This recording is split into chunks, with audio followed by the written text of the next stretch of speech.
இந்த மலைக்கு பேரு இது கோயில் குட்டின்னு சொல்லுவாங்க. கோயில் குட்டை. கோயில் குட்டை. கோயில் குட்டைக்கு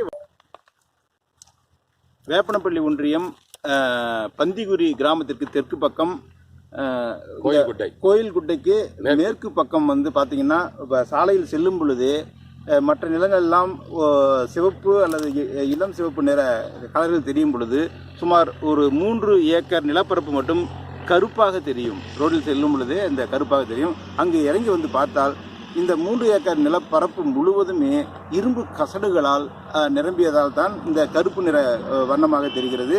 இதற்கு உள்ளே இறங்கி வந்து பார்த்தோமானால் ஏராளமான இது போன்ற இரும்பு உருக்கி அதனால் உருவான உலைகள், இரும்பு உருக்கு குழாய்கள் மற்றும் இங்கு நிறைய உலைகள், இரும்பு உருக்கும் உலைகள் எல்லாம் இருந்து அது அதனுடைய பாகங்கள், உடைந்த பாகங்கள்.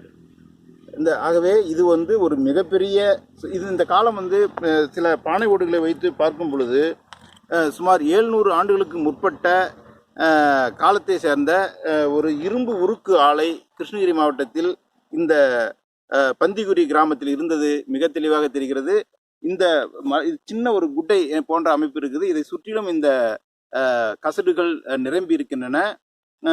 வயல் முழுவதுமே வந்து இரும்பு உருக்கிய கசடுகளும் குழாய்களும் மற்றும் அந்த இரும்பு உருக்கும் உலையினுடைய பகுதிகளும் சிதறி கிடக்கும் காட்சியை காணலாம். சார், இது அந்த காலத்துல இருந்து இது கொழும்பிதிப்பின்னு சொல்லிட்டு பேர் இருப்பது இதுக்கு ஆச்சுங்களா. நம்ம இந்த கோயில் குட்டி மேற்கால இருக்குது சார்.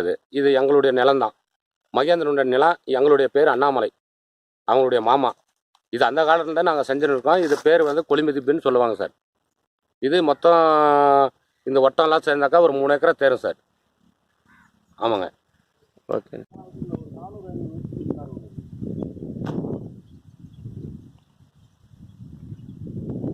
இந்த நெடுகள் எல்லாம் பார்த்தோம் இல்லைங்களா, அந்த காலத்துல இருந்து கூட சொல்லலாம். வந்து ஒரு 700 வருஷம் சொல்லலாம்.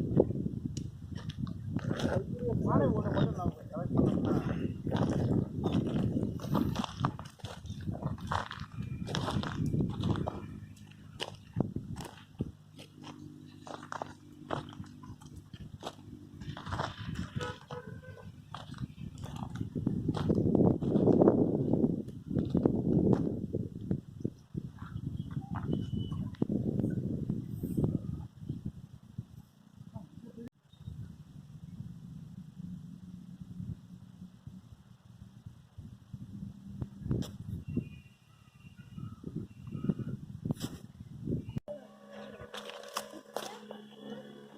இது அடுப்பு தான்.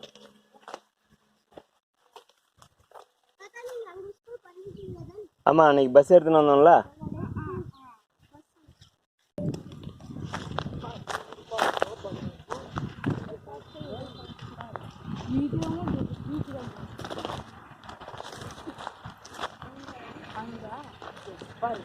அது